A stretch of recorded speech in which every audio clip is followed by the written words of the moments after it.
നമ്മുടെ സംസ്ഥാന മന്ത്രി ആദ്യം സംസാരിച്ച ചാരിറ്റി വിതരണം നടത്തട്ടെ, അതിൽ സന്നിഹിതനാകണം എനിക്ക് എന്ന് പറഞ്ഞതുകൊണ്ട് നമ്മൾ ആദ്യം ഈ ചാരിറ്റി പ്രവർത്തനം തുടങ്ങുകയാണ്. എന്താണ് ഈ ചാരിറ്റി പ്രവർത്തനം എന്ന് പറയാം?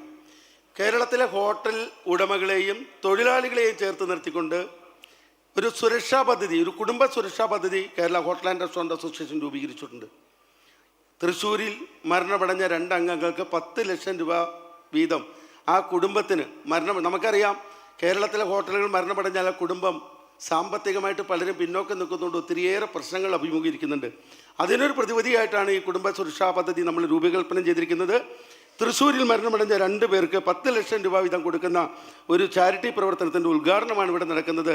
അതിന് ഏറ്റവും സന്തോഷത്തോടും ആദരവോടും കൂടി ഡോക്ടർ ആർ ബിന്ദു, ഉന്നത വിദ്യാഭ്യാസ വകുപ്പ് മന്ത്രിയെ സ്നേഹത്തോടെ സ്വാഗതം ചെയ്യുന്നു. അത് ഏറ്റുവാങ്ങുന്നതിനായിട്ട് അതിൻ്റെ പ്രതിനിധികളെയും സ്വാഗതം ചെയ്യുന്നു.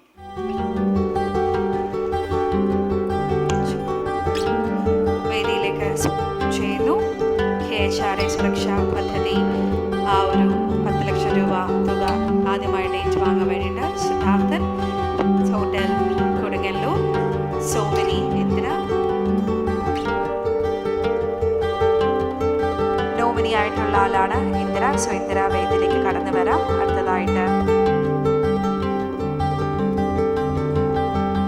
അടുത്തതായിട്ട് Vidya Jayakumar, nominee of Vijayakumar Madhurya hotel Kodakara.